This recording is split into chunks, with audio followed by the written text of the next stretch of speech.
You're listening to Reviving Gunnesadage Radio on RKR 101.7 FM in partnership with the Pines Reporter from the Eastern Door. We're building a community media hub to strengthen Indigenous storytelling and reporting here in Gunnesadage.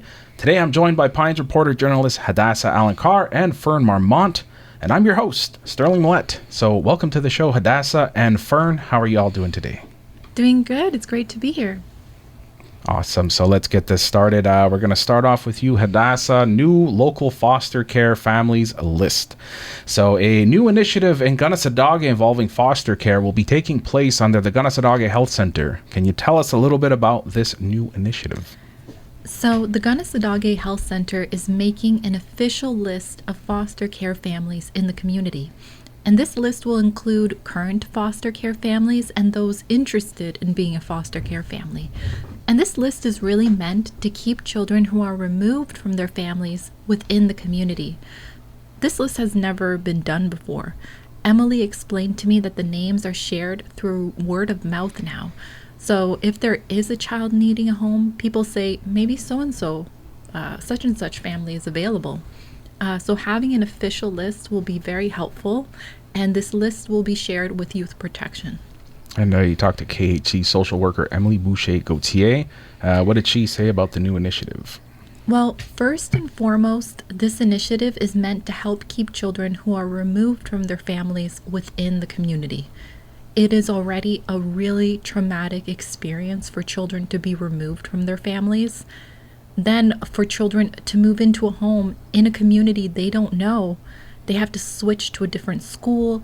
They not only lose access to their family, but to their friends, to their teachers, to their routine. I mean, they really lose access to their entire life as they know it. So having a foster family in their own community allows children to have more stability. The children can keep going to their school, they can stay in a recognizable place, they get to see their friends, and the family will have an easier time connecting with extended family that the child may be able to keep seeing, like grandparents. Also for Indigenous children, this allows them to stay connected to Indigenous culture and language, which is very grounding for them to stay with an Indigenous family that deeply understands them. There's also another important point that Emily emphasized. It's that the Gunnesadage Health Center also wants to encourage families to become foster families because they would need more participants in the program. And she told me, quote, "We want to involve the community in facing the sad reality. We need foster families in the territory." To anyone who is interested, they can reach out to Emily Boucher-Gauthier at the Gunnesadage Health Center for more information. And what is the KHC's role in the program looking like? Well, for now, the KHC is really playing a supportive role. They help keep families, where the DPJ, so the Youth Protection Services, are involved. The Gunnesadage health workers can help parents develop their parenting skills, find resources to meet DPJ requirements, or even defend the rights of parents and children with the DPJ. But ultimately, this new list will be sent to Youth Protection. Manager of Child and Family Services April Kibi said that there is no update on the KHC overtaking Youth Protection Services. Thank you, Hadassah. So we're going to move to you now, Fern. So the FNEC honors the legacy of Linda Simon. So an amazing woman that many of us here in the community had the honor of meeting. Linda Simon was honored by the First Nations Education Council. They also honored other individuals from other communities. So I guess my first question is, what was this event that was held by the FNEC? So I wasn't able to attend the ceremony, but I spoke with the NEC Director General, Denis Gros-Louis. He told me that the ceremony involved all the families of those honored, and 4 new meeting rooms were honored in the individuals' names. Linda Simon's daughters were there, and Gros-Louis said that you could see in their eyes how appreciative that they were with this honoring, and that there were a lot of tears in people's eyes. I didn't include this in the article, but one of the individuals who was honored, Eddie Cross from Kahnawake, said that his granddaughter was there and that she led the opening ceremony fully in Kanien'kehá:ka. He also talked with Linda's daughter Alyssa as well. What was going through her mind during the ceremony? Yes, so she told me that her and her sisters were very emotional to get that invitation from this ceremony. She said that she actually got a lump in her throat and thought it was very thoughtful of the FNEC to honor her mother this way. She said that her mother was the strongest person she knew, and that even as she battled cancer, she remained dedicated to her work. Alyssa said that she hopes the community and other communities understand that Linda fought with dedication and determination for their children and the betterment of the children's education. FNEC Director General shared some stories about Linda's contributions as well. Can you share with us what some of those were?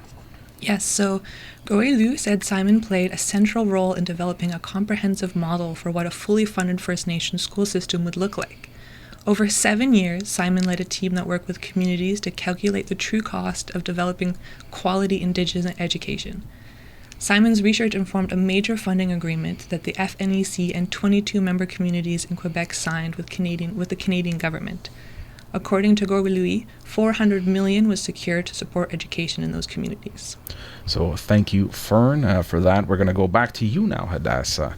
So a gold win for local at a volleyball tournament. So local Kalia Wahianuru won a volleyball tournament. Can you tell me a little bit about her experience? Well, here's the thing. Kalia went into this tournament not having played in a volleyball tournament since November. She's one of the students who went on Radihande's school trip to New Zealand and Australia, and because of this, she missed some tournaments with her team. So she told me she was feeling nervous at first. However, when she got onto the volleyball court, all those jittery feelings went away. She said, and I quote, "My excitement covered up my nervousness because I was so happy to be back on the court." And from there, she was zoned in, playing in a defensive position in the back row. Yeah, so she's not coached by her father, Jeffrey Nelson, anymore, but he still steps in from time to time to help her out. What exactly is the dynamic between this father and daughter duo? Well, to give some context, Kalia won this tournament with her Lotus volleyball team, and being part of this team is actually the first time Kalia has ever been coached by someone other than her dad. But while this was a new experience, she did really well. I spoke to the general manager of the Lotus Volleyball, who said Kalia is a natural athlete and that she adapted really well to the team and is doing great. And here's the thing, Jeffrey didn't actually completely step aside. He has a home gym in the garage that Kalia trains in, and on Wednesdays, he gives her private lessons at the local gym with other young athletes. So while he wasn't the coach, Dad didn't completely step away from his role as a coach. And what exactly was his reaction when she won? Well, of course, he was so happy. I spoke to them over the phone, and just the sound of his voice, he was so proud of his daughter. He also said the final game was very exciting to watch and that it was a lot of back and forth between the two teams battling it out. To know more, I think readers can read on the story. Yeah, there you go. You got to buy yourself a copy. Eastern Door, Pines Reporter's in there. So if you're just tuning in, we're actually talking with Pines Reporter journalist Hadassah Alencar and Fern Marmont, and we're talking about the stories that happened this week in Gunnesadage. So we're going to turn back to you now, Fern, and this one's called Res Potter. So this was the first time that Radiwanahawi language students got to perform in Kanewage's Detawa Jarunyu variety show. What can you tell me about the Radiwanahawi student show? So, the students put on mixed scenes from Harry Potter, some from the Chamber of Secrets, some from the Goblet of Fire. They were very creative in their stagecraft, using fishing poles to give the illusion of magic and levitating wizard's hat. This was the first time for most of the language students to be on stage. Some of them said that they were pretty nervous, but it sounded like everyone, including the crowd, had a great time. So you talked with Samantha Garunhio Simon now. I think I know this person just a little bit. She's a student who helped write one of the scenes. What was her reaction and what was the scene about? So Simon watched a scene in the Goblet of Fire, specifically when Harry Potter puts his name in the goblet, and with the help of teachers and students, Simon translated the scene into Ganyageha. She admitted that she did not perform as she was too shy, but the crowd was laughing the entire night. And another one of the students who was at the play was Gario Hetsta. She shared some of her thoughts with you. What did Gario Hetsta have to say about her experience? Yes, so she actually played Dumbledore and the Lightning Bolt. She explained to me that her and some of the more extroverted classmates pushed to have the language school participate in the variety show. She also told me that during the play, the Goblet of Fire actually shattered, which was not supposed to happen, but the students rolled with it and got a lot of laughs from the crowd. She said that even with the nerves of being on stage, everyone had a lot of fun and felt really proud for putting this together. And what are some of the hopes moving forward?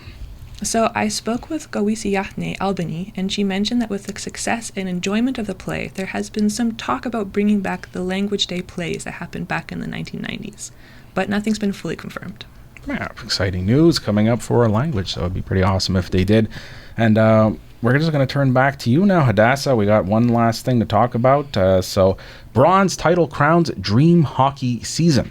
So some of our local girls, Charlie Yenu Guaterahawi, Nicholas, and Harley Thornycroft had a great finish to their hockey season. The Lawrence Hidd Mistral girls U12B3 hockey team won bronze. We talked about them last week a little bit as well, and they beat a pretty tough opponent to get to this position. What can you tell me about this victory? Well, this victory comes at the heels of winning 3 other tournaments. I mentioned last week that their coach called this a dream season. Just winning those 3 tournaments before and getting the chance to go to provincials is a big deal. He said at the time that he himself has never had a season like this. And the girls really played hard to get to this victory. So let me tell you about the provincial tournament. They lost their first 2 games. Then they made a major comeback and won their next 2 games. Charlie even scored in the 3rd game that they played. And winning these 2 games advanced them into the semifinals. And it was in the semifinals game where they lost and won bronze in the provincial tournament games. And the girls got a bronze medal for the win. It's amazing. So KHC, their executive director, Deoani Sarate, Jeremy Tomlinson, had some words of encouragement. What exactly did he tell the girls? Well, he encouraged the girls a lot. One of those times was before going into the semifinal game. And he emphasized that they were able to make a really strong comeback after their 2 losses, to win 2 more games and to qualify them for the semifinals. He told them not to think about the team that they're facing, what they know about the game, the facts that they know. He told them just to focus on how good they played all season and how dominant they were in these past 2 games. He said, quote, "So bring that down on the ice with you and play one play at a time, one shift at a time, one period at a time. That's all that counts." And Patricia Gabriel, Charlie's mom, also shared some words. How did she feel after seeing such an amazing performance by her daughter? Well, she said watching her daughter gain confidence in herself and push herself to do better at the games made all those long weekends spent driving to the arena worth it. She told me, quote, "To see her accomplish all these things and being proud of herself, I can't ask for more." And I'd also like to mention for Harley, her mom told me that Harley only learned how to skate in August of last year. So that's incredible that she's been on a hockey team doing so well. And her mom, Paige O'Brien, said it's just nice to see her evolve and her confidence grow and still have so much fun on the ice. That's incredible. Just putting on skates and then winning a bronze medal a year later. It's pretty awesome. So congratulations, girls. It's pretty amazing.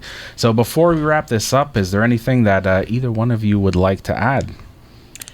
Yeah, I'm actually going to be gone for 3 weeks. I'm running off to Iceland and England for a vacation, so I'm going to miss being here on the show for you guys for the next 3 weeks, but I think the show's in good hands. We're going to miss you, Fern. Yes, it won't be the same without you, Fern.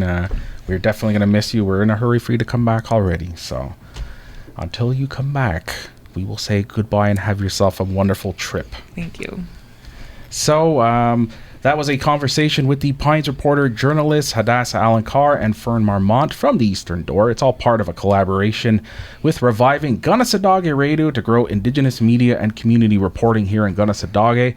For more local stories and updates, stay tuned here on RKR 101.7 FM or go out and get yourself a copy of The Eastern Door at Bayside Convenience, Mohawk Gas Bar, Little Tree, or you can even subscribe online at www.easterndoor.com. Till next week, Anigiwahi.